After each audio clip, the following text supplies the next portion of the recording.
Bonjour à tous, bienvenue dans ce cours d'économie générale. Ce cours est présenté par le Dr Lassana Touré, enseignant-chercheur à la faculté d'agronomie et de médecine animale de l'Université de Séoul.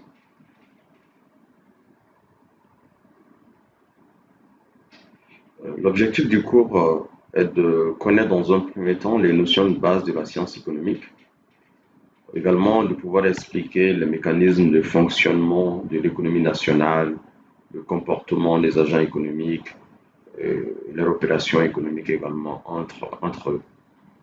Également de pouvoir connaître les principes de base de la comptabilité nationale, du commerce international et également de l'intelligence économique.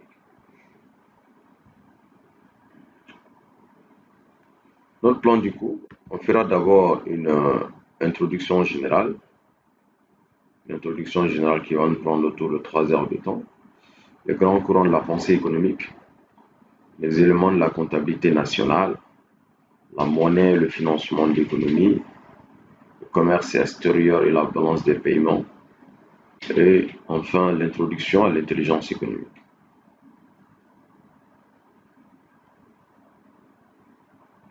En termes de référence, je vous conseille de lire surtout le support du cours du professeur Babacar Keita de la faculté des sciences économiques et de gestion de l'université Cheikh Anta Diop de Dakar, version 2006. Abraham Fan Gilbert, économie politique, édition Economica. Arros Jean, introduction à l'économie politique, édition Dalloz. Bar Raymond, économie politique, édition PUF. Et Diao Adama, analyse économique, édition Codestria. Vous avez également Flozat Denis, analyse économique, édition Masson. Donc ces documents sont disponibles à la bibliothèque et également on a la version électronique, on mettra à votre disposition. En termes d'entrée de jeu, il faut savoir que les sociétés humaines doivent de tout temps répondre à certaines questions. Quel bien produire selon quelle quantité? Quelle méthode de production faut-il utiliser? Et comment accroître la capacité de production? Donc, généralement, ce sont ces questions-là même qui expriment des problèmes qui constituent l'objet d'étude de la science économique. Certains vont appeler économie politique, d'autres vont parler d'analyse économique, d'autres vont parler aussi de la science économique. Donc, sincèrement, en gros, c'est vraiment la problématique. Ce sont ces questions même qui expriment l'objet d'étude de la science économique. Maintenant, si on sait maintenant les questions qui expriment les problèmes qui nous a permis d'étudier la science économique, c'est quoi même cette science économique? Beaucoup de discussions autour de la définition de la science économique. Au XVIIIe siècle, nous commençons par Jean-Baptiste Say, qui pense que l'économie est la science qui étudie la manière dont se forme, se distribue et se consomme les richesses. Donc, par richesse, il faut attendre les biens produits. Donc, le problème de cette définition, c'est que Jean-Baptiste Say ne prend pas en compte ce qu'on appelle les services. Et ça, c'est la principale critique à cette définition de la science économique promue par Jean-Baptiste Say. Et nous savons tous que le secteur tertiaire, même dans le contexte malien, tourne autour de 40% du PIB. Donc, la première critique qu'on peut donner à cette définition est qu'elle ne prend pas en compte les services.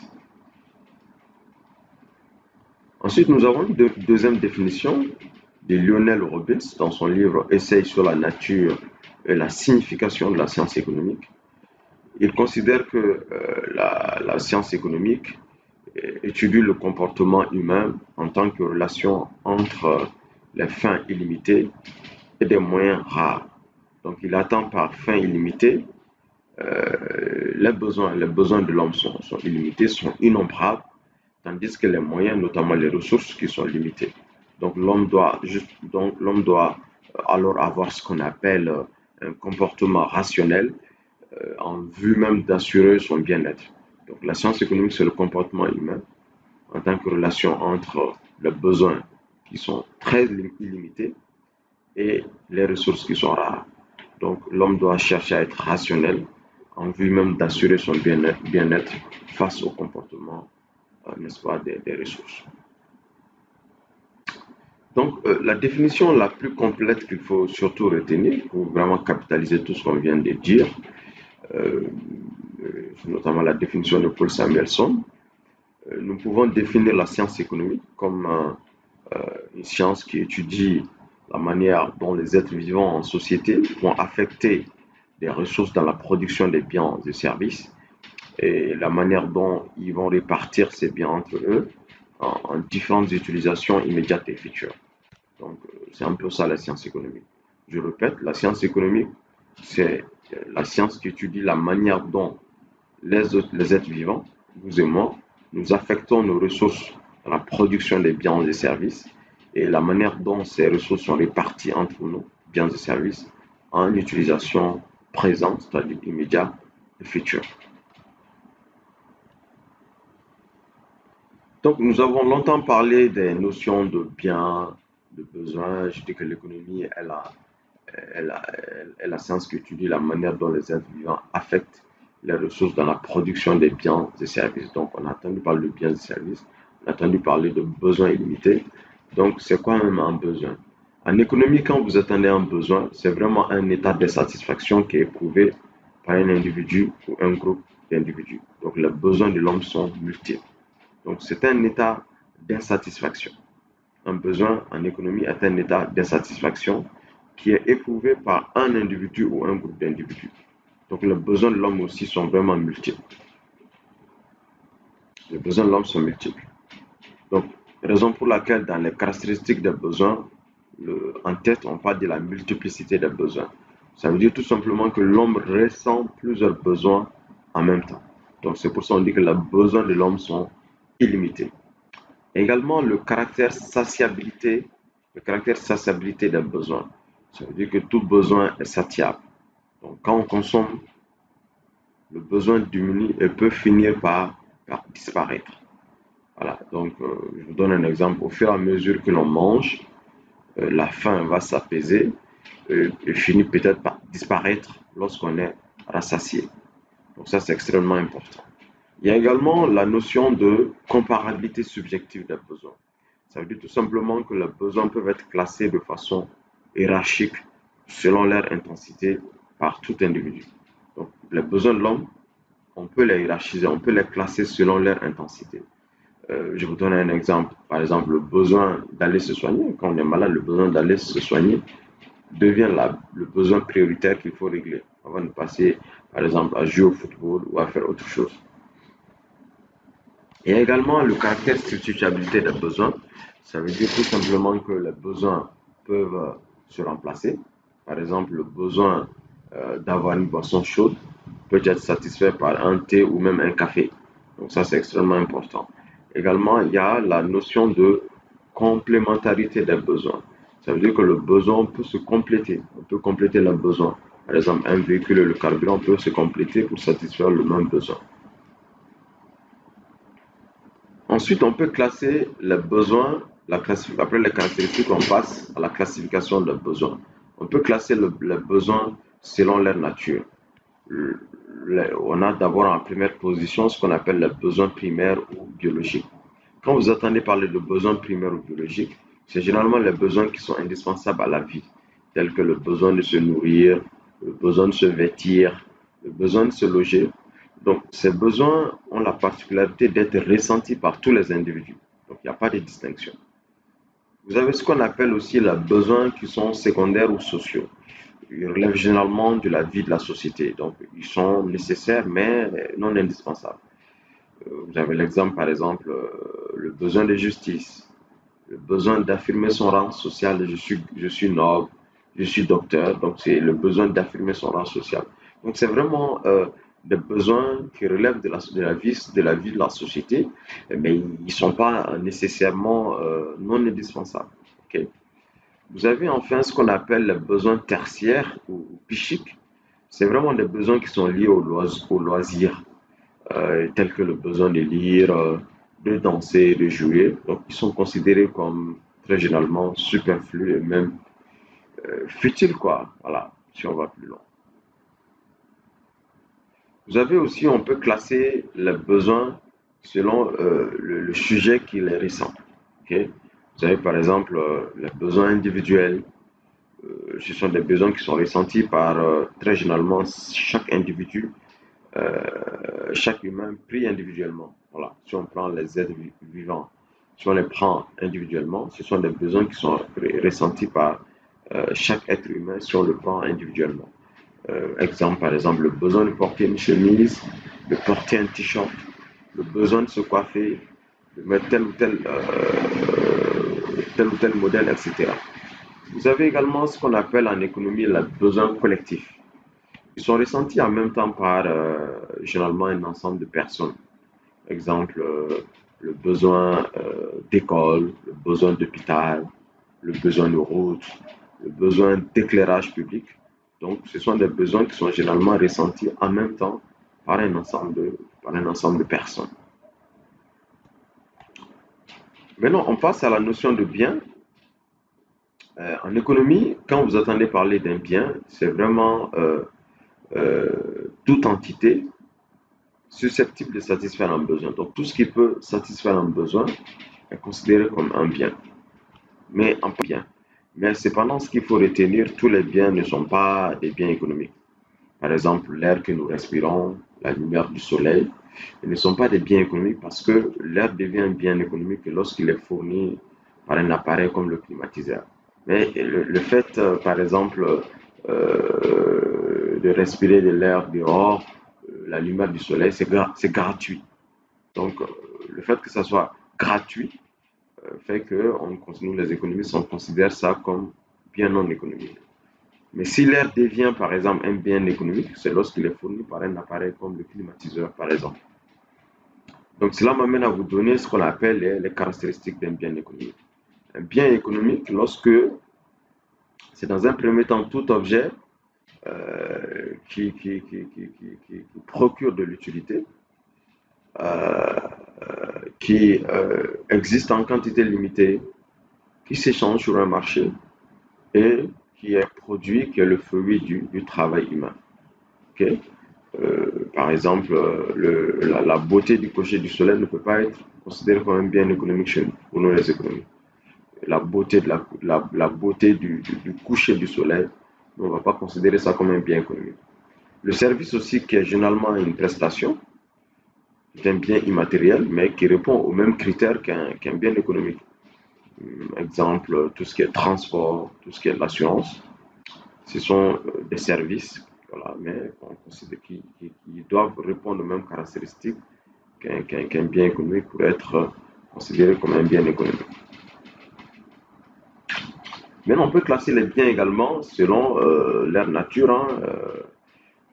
D'abord, nous avons ce qu'on appelle les biens primaires ou les ressources naturelles.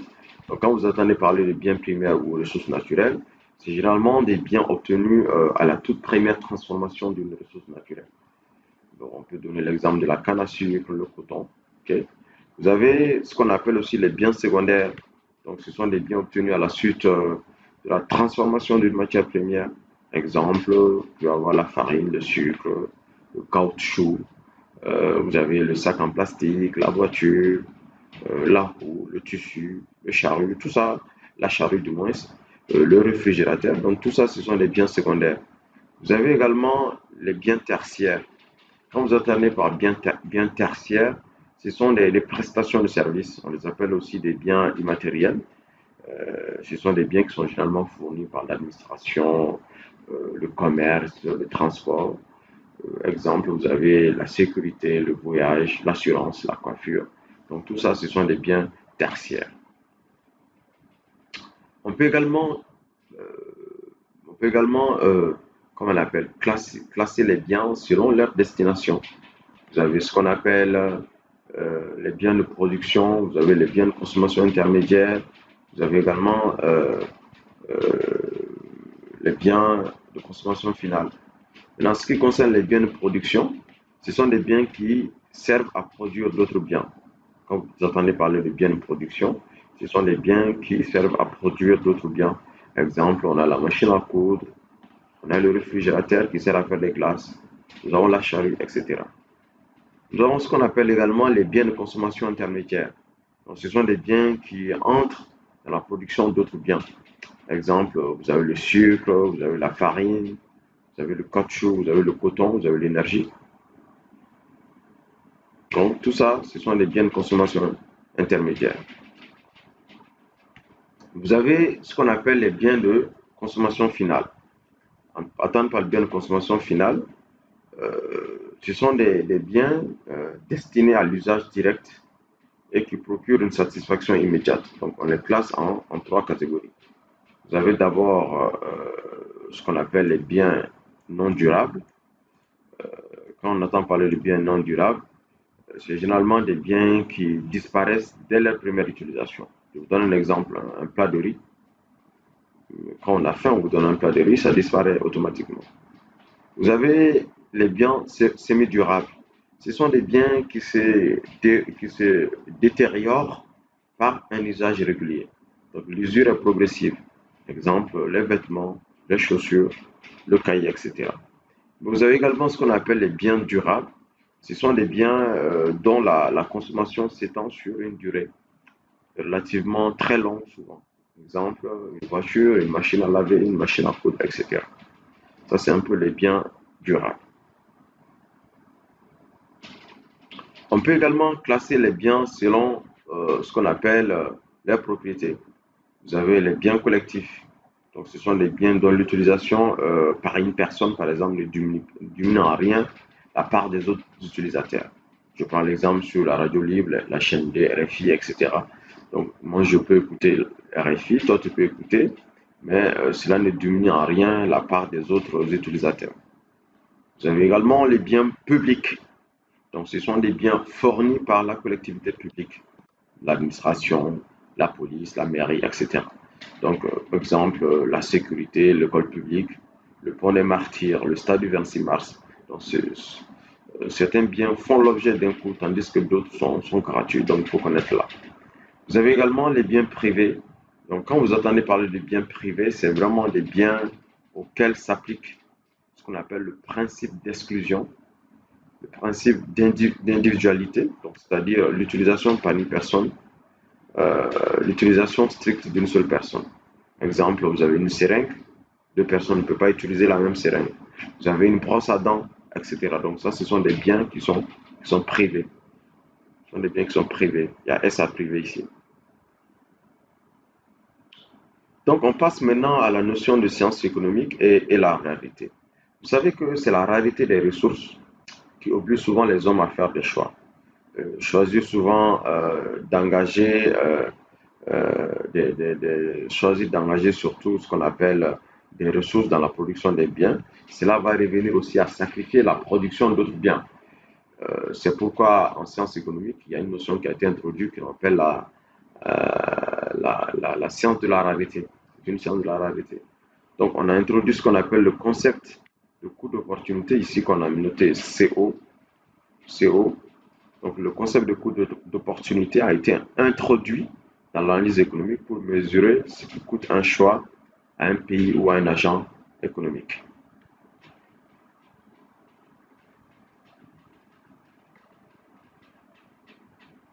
Maintenant, si on revient un peu sur la notion de coût d'opportunité, qui est une notion très très importante, parce que j'ai dit que c'est le coût d'opportunité a été introduit dans l'analyse économique pour mesurer ce que coûte un choix à un pays ou à un agent économique.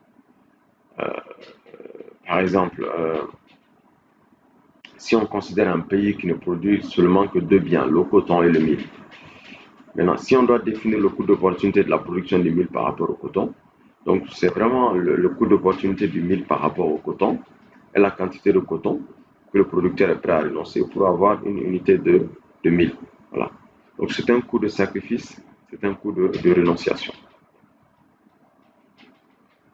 Maintenant, généralement aussi, on utilise la notion de courbe de possibilité de production, qui est rien d'autre que la courbe représentative des combinaisons ici, par rapport à notre exemple de mil, la combinaison de mil et de coton qui s'épuise. Ici, si vous passez, par exemple, notamment ici, cette courbe-là, la courbe LH, de LH, on appelle ça la courbe représente la courbe de possibilité de production. Donc ça veut dire que le producteur ici ne peut pas dépasser cette courbe de possibilité de production.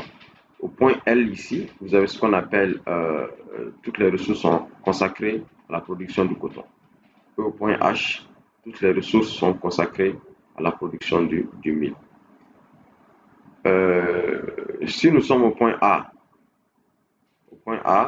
il produit OC coton et OD mil. Donc si on est au point A, il va produire OC coton et OD mil. Et la même chose quand on est au point B, le producteur va produire OE coton et OF mil. Okay? Donc en se déplaçant vers la droite ou vers la gauche, on augmente la quantité de mil.